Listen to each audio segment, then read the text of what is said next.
우리가 계속해서 책을 보는데 모두가 자신의 믿음 없음과 싸우고 있다, 이 존 파이퍼 목사님의 책을 가지고 함께 말씀을 나누고 있습니다. 오늘은 세 번째 시간인데 우리의 수치심에 관련된 부분입니다. 제가 설교를 준비하고 또 여러분들과 함께 지내고 또 이 한국적인 배경에서 살아갈 때 이 수치심에 대한 부분들을 반드시 다루어야 하겠다라는 생각이 있었는데, 마침 이 책이 그 내용들을 다루어 주어서 얼마나 감사하고 또 반가웠는지 모릅니다. 오늘도 좀 체크리스트로 한번 시작을 해 보았으면 좋겠습니다. 첫 번째, 사람들에게 내 실수나 부족한 모습이 드러날까 봐 늘 불안하다. 이러한 모습이 있지는 않은지, 또 비난을 들으면 사실 여부와 상관없이 내 잘못부터 찾는다. 또 이런 분들도 계시죠. 남들이 나를 어떻게 생각할지 두려워 내 신앙적 소신을 감춘 적이 있다. 그리고 회개했음에도 과거의 잘못이 떠오를 때마다 스스로를 용서하지 못한다. 이 체크리스트는 바로 수치심에 관련된 체크리스트입니다. 여러분들은 스스로 수치심에 대해서 건강하다고 생각하십니까? 아니면 취약하다고 생각하십니까? 오늘 이 메시지를 함께 여러분들과 나누면서 우리 안에 있는 수치심에 대해서 한번 다루어 보기를 소망합니다.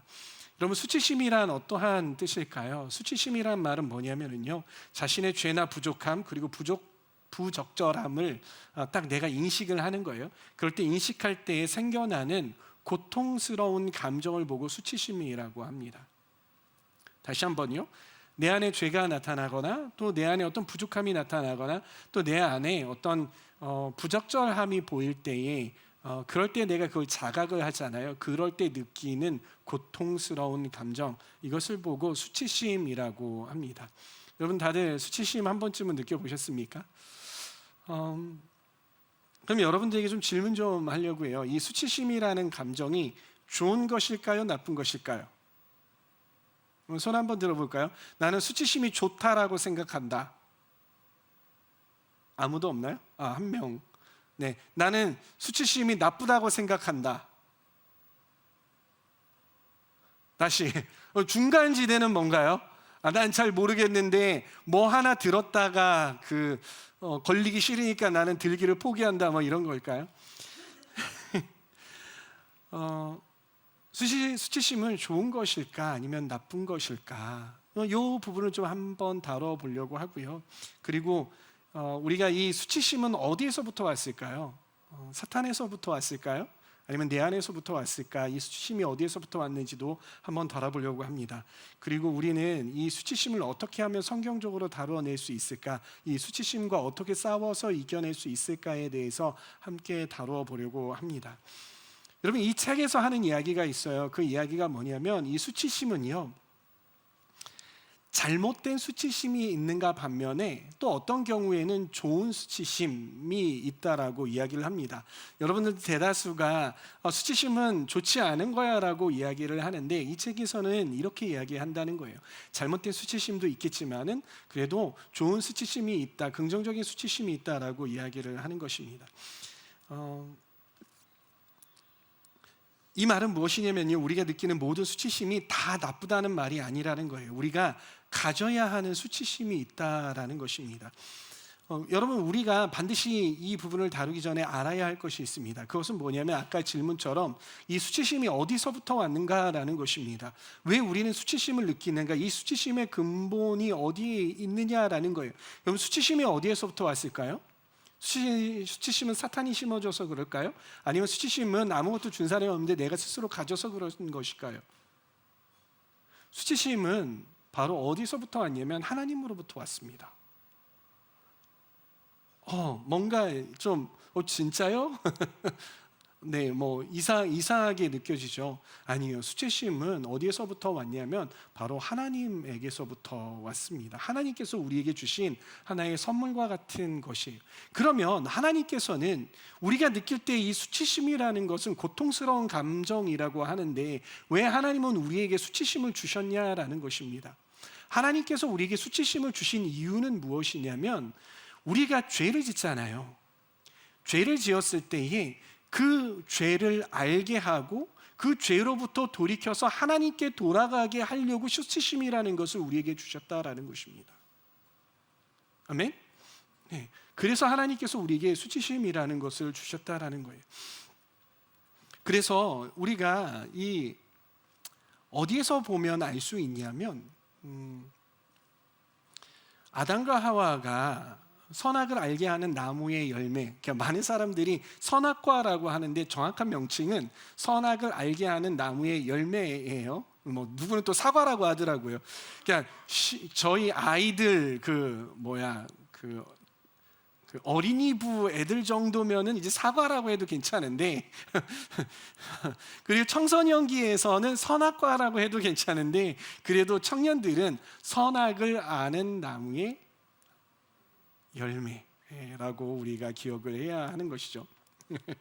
자, 그러면 그 당시에 아담과 하와가 선악을 알게 하는 나무의 열매를 따먹었어요.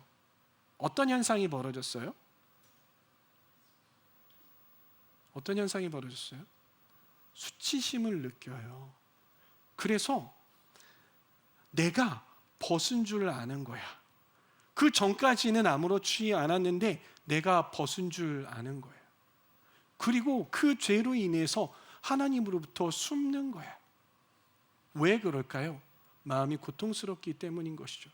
그런데 만약에 우리에게 이런 수치심이 없다라고 생각을 해봐요. 죄를 지었는데 우리 안에 수치심이 없다고 생각을 해봐요. 어떨까요? 죄를 지어놓고서는 어떻게 해요? 아무렇지도 않은 거야. 늘 기쁘고 즐거운 거야. 해놓고서는 왜? 할렐루야 막 하면서 막 이렇게 될까요? 아마 이 수치심이라는 게 없다면요 사회는 엉망이 될 겁니다. 우리가 죄를 지어놓고서 하나님께 갈까요? 아니요, 가지 않아요. 왜? 내가 마음이 평안한데 내 마음에 찔리는 게 하나도 없는데 왜 하나님께 가요? 그렇기 때문에 이 수치심은 바로 하나님께서 우리에게 주신 선물인데 우리가 죄를 지었을 때에 그 죄를 깨닫고 고통스러워하며 돌이켜서 하나님께 나아가게 하는 안전장치다라는 것입니다. 그래서 우리가 어떨 때 수치심을 느끼냐면요, 첫 번째입니다. 어떨 때 수치심을 느끼냐면 바로 우리가 죄를 지었을 때에 수치심을 느낀다라는 것이.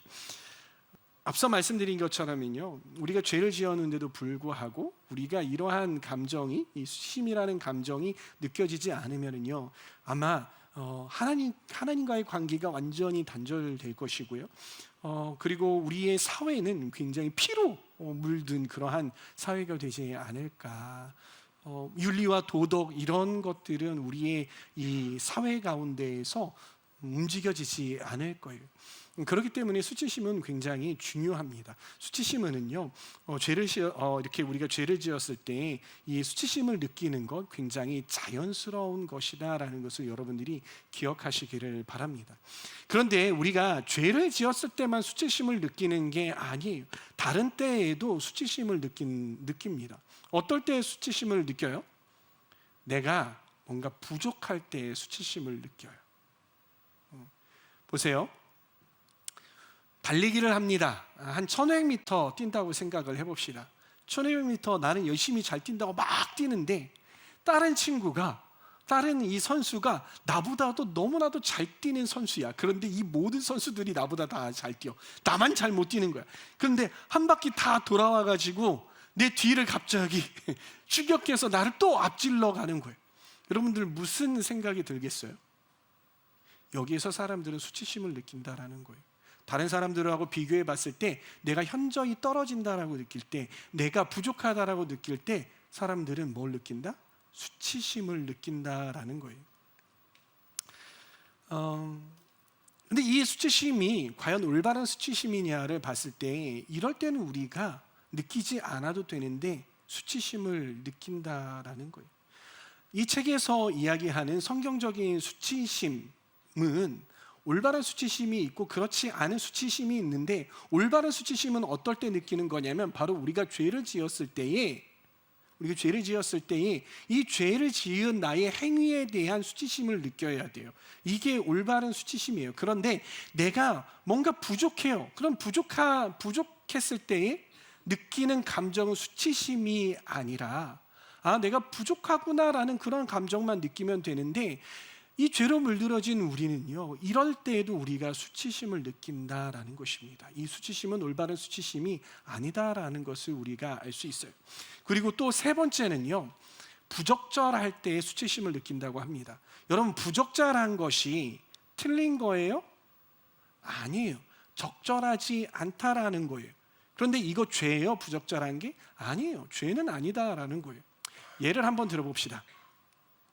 제가 얼마 전에 몇 주 전에 목회자들 모임에 갔어요. 그런데 드레스 코드나 이런 것들을 이야기해 주지 않았거든요. 그래서 저는 평소에 입는 것처럼 좀 단정하게, 그러나 너무 무겁지 않게 그렇게 그 장소에 딱 갔답니다. 그런데 거기에 모인 모든, 거의 대부분의 목사님들이 다 정장을 입고 온 거야. 넥타이를 하고 온 거야. 근데 나만 어때? 나이가 제일 어린데 나만 넥타이도 안 하고 편하게 운동화 신고 뭐 이렇게 바지는 이거 입었던 것 같아요. 그리고 위에다가 이 카라티 하나 딱 입고 갔는데 부적절하게 느끼는 거야. 내가 이 드레스 코드가 있었는데 왜 나한테 안 알려주지? 근데 내 안에 스물스물 올라오는 감정이 뭐였냐면 창피해, 부끄러워, 이런 감정이 올라오는 거예요. 근데 누구도 저한테 이야기하지 않았어요. 너 왜 그런 옷을 입고 왔어? 이거 이렇게 입고 오라고 했는데 너 왜 그런 규칙 지키지 않았어? 라는 그런 이야기가 없었거든요. 근데 내가 그 자리에 가보니까 나의 드레스 코드가 적절하지 않다라고 나도 느꼈던 거예요. 근데 스스로 그렇게 하다 보니까 갑자기 나한테 오는 그 감정이 뭐였냐면 창피해, 수치심 느껴라는 그런 감정이더라고요. 여러분, 이게 올바른 감정입니까? 이거 아니라는 거예요. 내가 여기하고 좀 드레스 코드가 다르네. 다음부터는 이런 데 올 때에는 정장 수트를 입고 와야 되겠다라는 그런 생각만 하면 되는데 수치심을 느낀다라는 거예요. 자책을 하게 된다라는 거예요. 이거는 잘못된 수치심이다라는 것입니다. 이렇게 부적절할 때에도 수치심을 느끼기도 합니다. 그런데 우리가 이러한 수치심과 싸워서 이겨야 하는 거잖아요. 우리 안에 막 수치심이 너무 막 방치가 돼 있으면 우리의 자존감이 떨어지고 우리가 뭔가 하나님의 일들을 행해야 되고 또 주님의 뜻대로 살아가야 하는데 그대로 살아갈 수가 없는 거예요. 맨날 마음 아파하는 거고 창피해하고 도망가는 거예요. 이것도 우리가 다루어야 되잖아요. 다루려면 우리가 무엇을 알아야 되냐면요, 수치심을 분별을 해야 한다라는 거예요. 그래야 우리가 수치심과 싸워서 이길 수 있는 것이죠. 그래서 올바른 수치심과 그리고 잘못된 수치심, 이 두 가지를 우리가 어떻게 분별하면서 나아가야 될까? 이거를 잘 분별하려면 뭐가 있어야 돼요? 올바른 판단 기준이 있어야 되잖아요. 그럼 우리가 이 수치심을 분별하기 위한 올바른 판단 기준이 무엇일까? 그것은 바로 무엇이냐면 내가 아니라 그리고 다른 사람의 시선이 아니라 무엇이다? 바로 하나님의 관점이다라는 거예요. 뭐다? 하나님의 관점이다. 어디까지 있냐? 판단 기준이 바로 하나님이시다라는 거예요. 왜 그렇습니까? 하나님께서 우리에게 이 수치심이라는 걸 주셨잖아요. 그렇기 때문에 수치심은 하나님께서 의도하신 대로 작동이 되어야 되는 거예요. 그런데 죄에 물들어진 우리는 하나님께서 의도하신 대로 수치심이 작동이 되는 게 아니라 내가 의도하는 대로, 그리고 다른 사람들이 의도하는 대로 수치심이 작동이 된다라는 거예요. 그래서 이렇게 하면 안 되고 하나님께서 수치심이 작동되라 하실 때에 그때 작동이 되어야 한다라는 거예요. 하나님께서 작동하라 하실 때에 수치심이 작동되지 않을까요? 그것은 우리 모두 다가 자기중심적이기 때문이에요. 하나님 중심적인 사람들이 아니라 나 중심적인 사람인 거예요. 하나님께서 너 괜찮아, 그거 너 수치심 안 느껴도 돼, 괜찮아, 실수해도 되고 그렇게 네가 그 자리에 가서 옷 그렇게 입었을 때 괜찮아, 내 눈에는 그거 전혀 부끄러운 게 아니야, 죄 지은 거 아니야 라고 말씀을 하시는데도 불구하고 하나님, 그런데요, 나는 안 그렇게 느낀다고요. 전 이거 창피해요. 저 이거 수치스러워요. 내가 이렇게 되어야 되는데, 이렇게 했어야 되는데 내가 자꾸 높아지니까 내가 자꾸 높아지니까, 그래서 하나님이 뭐라 하시든 하나님이 뭐라 명령하시든 그거에 상관없이 나 중심적으로 이 수치심이 작동하기 시작을 한다고요. 그러면 이게 하나님께서 작동하실 때는 이 수치심이 건강하게 작동이 되는데, 내 중심적으로 수치심이 작동을 하게 되면 어떻게 되냐면 나를 상하게 해요. 나의 자존심을 갉아먹게 되고, 나의 감정을 아프게 하고, 나의 신앙관과 그리고 나의 가치관, 이러한 것들을 뒤틀어 버려요.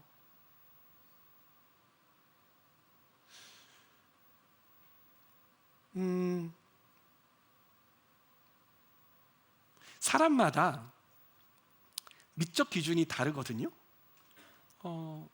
참 제가 외국에 나가서와 한국에서에 왔을 때에 되게 달랐던 점이 하나가 있어요. 그게 뭐냐면 화장이라는 문화예요. 외국 친구들은요, 밖에 나갔을 때에 뭐 자매들이건 뭐 형제들이건, 요즘에 형제들도 화장을 하잖아요. 밖에 나갔을 때 자매들이건 형제들이건 외국에서는 화장을 안 하고 민낯으로 나가도 전혀 수치심을 느끼지 않아요. 그런데 한국에 오니까는요, 화장을 안 했다고 해가지고 수치심을 느끼는 사람들이 굉장히 많은 걸 봐요. 여러분, 이거 건강한 겁니까? 내가 화장을 안 하고 민낯으로 다닌다고 해서 이거 뭐 법을 위반하는 거예요? 근데 왜 나 자신 스스로가 창피하다고 느낄까요? 이거 생각해 본 적 있으세요? 왜 내 자신 스스로가 이게 창피하다고 느낄까? 다른 사람들이 화장 안 했다고 뭐라고 해요? 좀 생각을 해봅시다. 그럼 화장을 안 하면 꼭 마스크를 써야 하나요? 이거 건강한 겁니까? 한번 돌아봐야 돼요. 우리 안에 이러한 수치심이 나도 모르게 들어와 있다고요. 그러면서 우리를 건강하지 못한 방향으로 나아가게 하는데, 이게 너무나도 당연한 것처럼, 너무나도 자연스러운 것처럼 화장을 안 하면 이 창피한 것처럼 그렇게 하고 있다고요. 내 자신 스스로가 그렇게 생각하기도 하고요, 또 사회가 그렇게 만든다고요.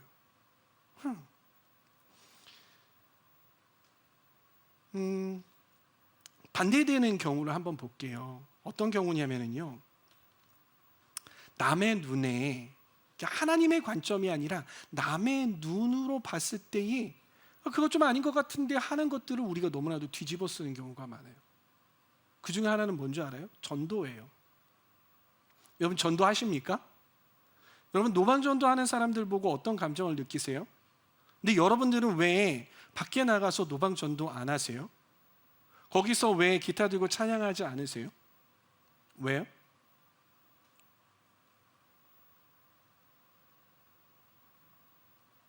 왜요? 혹시 여러분 복음 전하는 거 부끄러운 거 아니신가요? 성경에 이런 이야기가 있어요. 로마서 1장 16절 말씀 함께 읽어볼까요? 함께 읽어볼게요. 시작. 나는 복음을 부끄러워하지 않습니다. 이 복음은 유대 사람을 비롯하여 그리스 사람에 이르기까지 모든 믿는 사람을 구원하는 하나님의 능력입니다.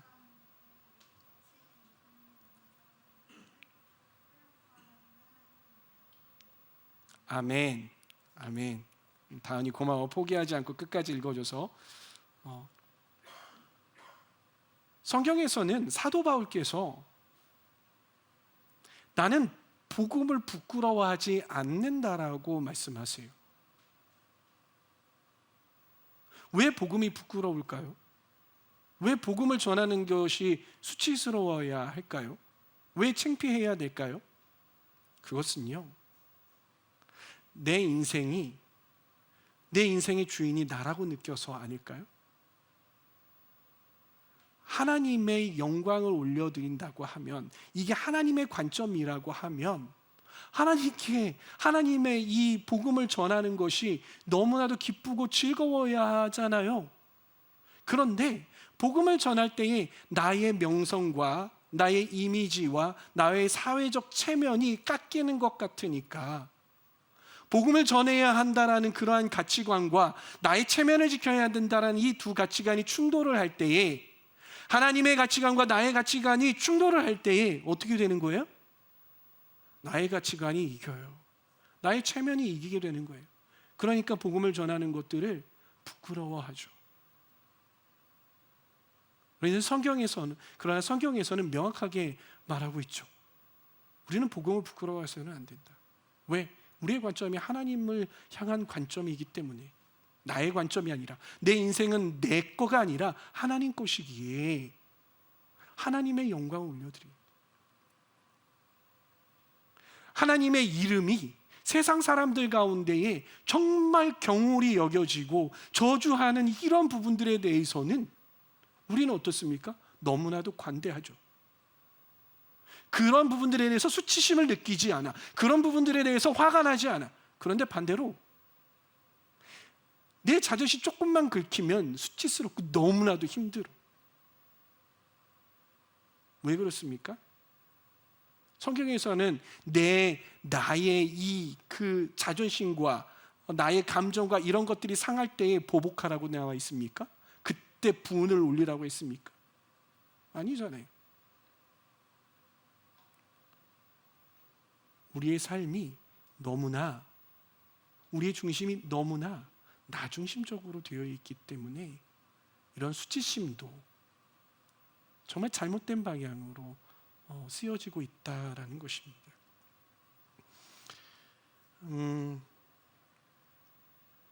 수치심을 대하는 성경의 기준은요, 철저히 하나님 중심이라는 것을 여러분 기억하시길 바랍니다. 사람들 눈에 아무리 약하거나 어리석어 보여도 하나님을 영화롭게 하는 일이라면 우리는 부끄러워해서는 안 된다라는 것입니다. 스스로 이러한 영역에 대해서는 수치심을 덮었을 필요가 없다라는 사실을 여러분 기억하시길 바라요. 그러면 우리는 이 수치심과 어떻게 하면 싸워 이길 수 있을까? 여러분 여기 잘 보세요. 아주 중요한 원리가 있어요. 우리는 이 수치심과 어떻게 싸워서 이길 수 있을까? 첫 번째는 무엇이냐면요, 맨 위에 있는 파란색 글씨 한번 읽어볼까요? 시작. 올바른 수치심이라도 거기에 계속 매여 있지 마세요. 뭐라고요? 올바른 수치심이라도 거기에 계속 매여 있지 마세요. 이 말이 무엇이냐면, 여러분들 우리가 죄를 짓습니까? 안 짓습니까?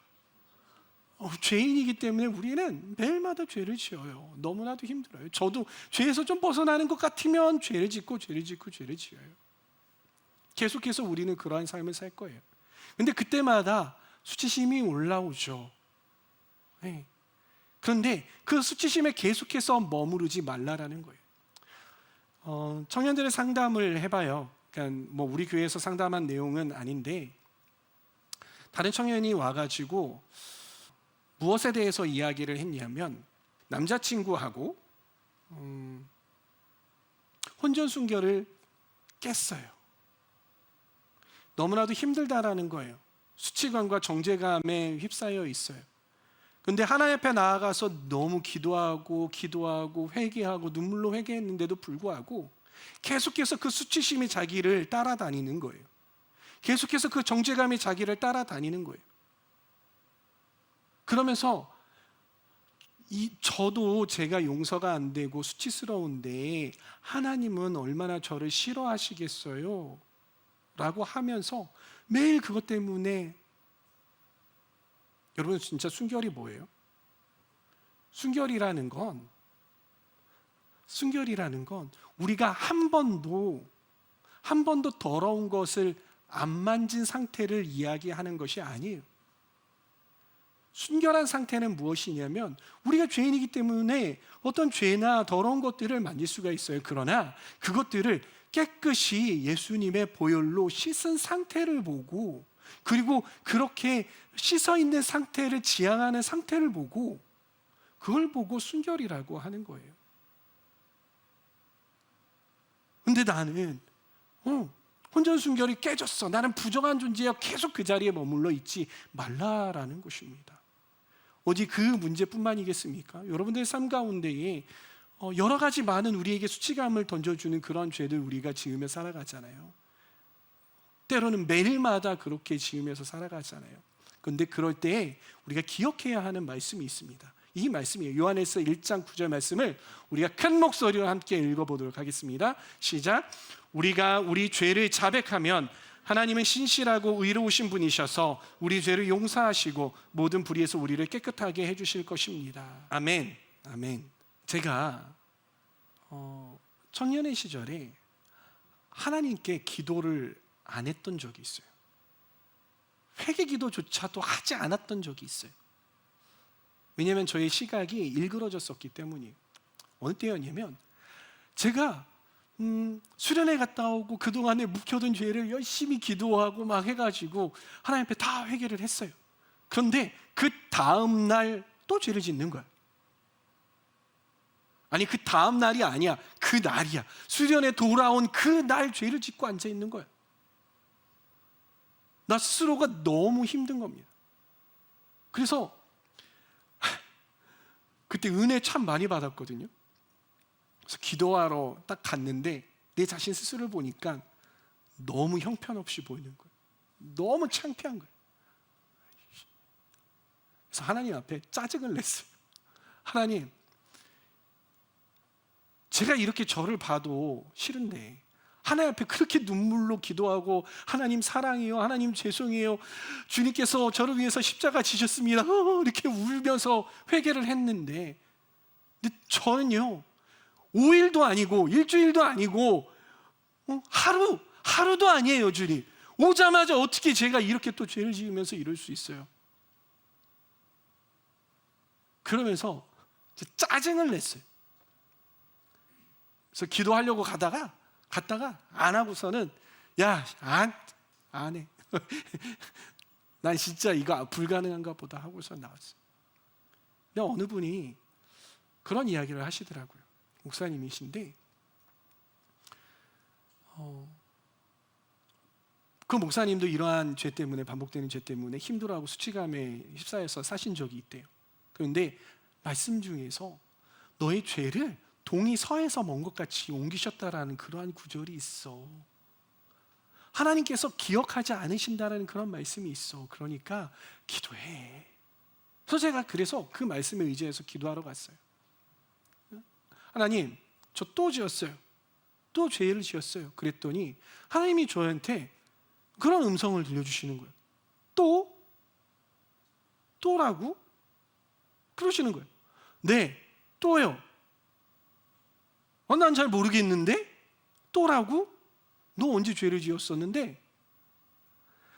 주님, 장난하지 마시고요. 제가 이렇게 했는데 이렇게 기도하고 이렇게 했는데요, 제가 며칠 전에 또 그랬잖아요. 아니, 난 모르겠는데? 라고 말씀하시는 거예요. 그래서 저는 이해가 되지 않았어요. 왜 하나님께서 바보신가? 기억력이 이렇게 가셨나라고 했는데, 제가 계속 그렇게 하나님 앞에 매달리고 그러니까 하나님이 저의 마음 가운데 약간 짜증나는 느낌으로 그렇게 말씀하시는 것 같았어요. 뭐냐면, 나는 너가 회개하면 그거 완전히 잊혀져.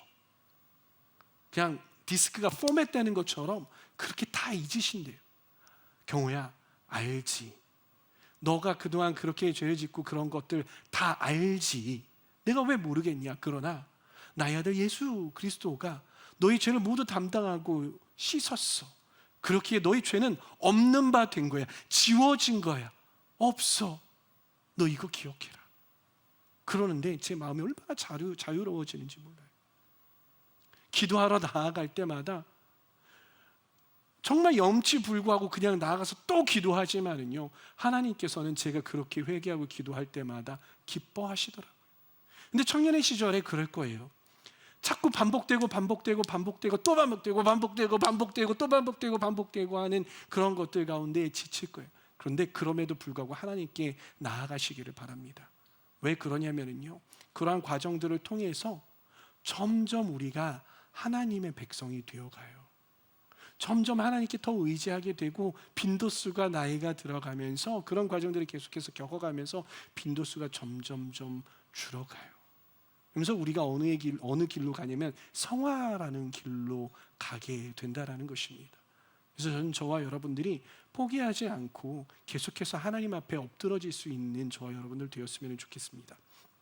두 번째는 아까 앞서서 이야기한 내용인데 바로 뭐냐면 하나님과 복음을 부끄러워하지 말라라는 것입니다.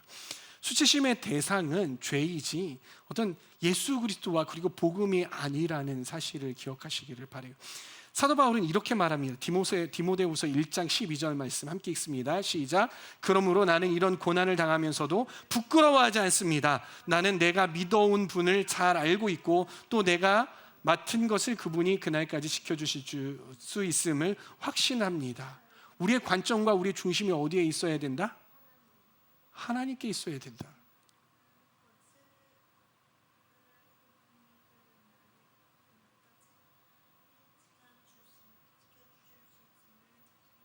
아멘. 우리의 관점이 어디에 있어야 하느냐? 바로 하나님께 있어야 된다라는 거예요. 나에게 있어서는 안 돼요. 나에게 관점을 두면은요, 예수 그리스도 창피할 수밖에 없어요. 나에게 관점을 두면은요, 복음 전하는 거 너무 부끄러울 거예요. 그러나 우리의 관점이 하나님께 있다면 우리가 복음을 전하고 때로는 침뱉음을 당하고 때로는 얻어터지기도 하고 때로는 손가락질 당해도 그게 자랑스러운 거예요. 그렇게 저는 저와 여러분들이 복음과 그리고 예수 그리스도에 대해서 하나님 나라에 대해서 부끄러워하지 않는 사람들이 될 수 있기를 소망합니다. 아멘. 그리고 세 번째는 바로 이거예요. 내 몫이 아닌 수치심은 거부하라는 거예요.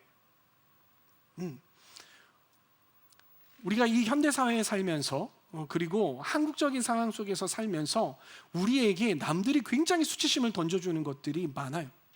어떤 것들이 있을까요? 이런 것들이에요. 야, 네 사촌은 말이지, 네 친구는 말이지 벌써 취업해가지고 그 기업 들어가가지고서 열심히 돈 벌고 있어. 좀 있으면 집 산대. 넌 뭐하냐? 하나님이 이런 말씀을 하시나요? 하나님 이런 말씀을 안 하시잖아요. 근데 누가 이런 얘기해요?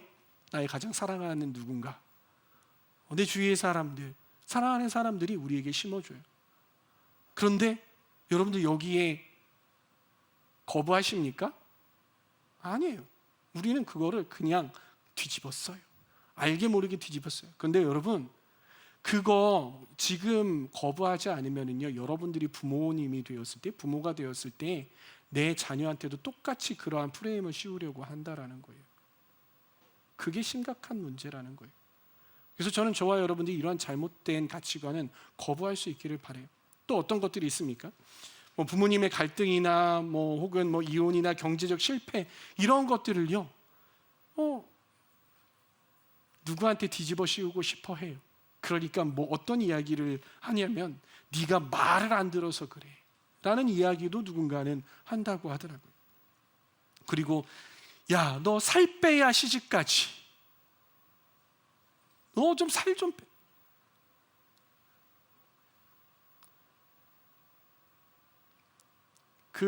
저도 얼마 전에 배 나왔다고 뭐라고 하는 거예요. 목사님, 배 나왔어요. 그러는 거예요. 이게 옷이 이래서 그래요. 그랬죠? 아니에요. 배 나왔어요. 살짝 수치심이 느껴지려고 해. 창피함이 느껴지려고. 배 나온 게 뭐가 잘못됐어? 밥 먹으면 나오는 게 배 아닙니까? 아니, 다 바비 인형처럼 그래야 돼? 그런데 우리 사회는요, 날씬해야 되고요, 근육이 있어야 되고, 역삼각형이어야 되고, 막 그런 몸매들이어야 돼. 그거 아니면은 수치스러운 거야. 어디 하나님께서 그런 이야기가 있었어요?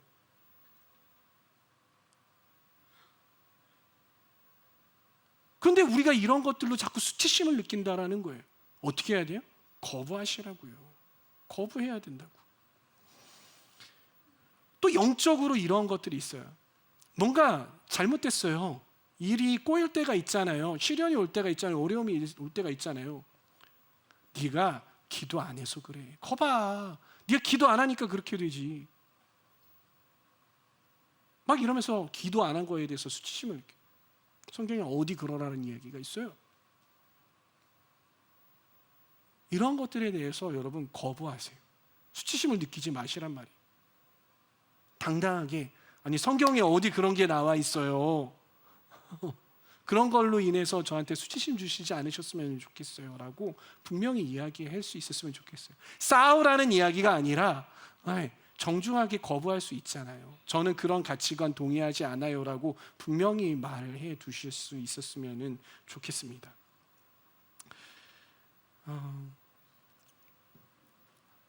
여러분, 지금까지 우리가 수치심과 싸우는 방법에 대해서 함께 나누어 보았어요. 결국 이 수치심을 이기는 힘은 어디에서 오냐면요, 내가 뭔가 열심히 하고 뭐 이렇게 한다고 해서 오지 않아요. 결국 그 중심은 어디로부터 오느냐면 하나님으로부터 온다라는 사실이에요. 우리가 하나님을 믿는 믿음이, 하나님을 신뢰하는 그 믿음이 커갈수록 우리는 이 수치심과 싸워서 이길 수 있는 거예요. 그러기에 저는 저와 여러분들이 이 수치심과 싸워서 이길 수 있는 방법, 바로 하나님과 친밀하고 또 하나님을 더욱더 깊이 신뢰하며 하나님 믿는 이 신앙들을 더욱더 견고히 할 수 있는 저와 여러분들 다 되시기를 바랍니다. 로마서 10장 11절 말씀에 이런 말씀이 있어요.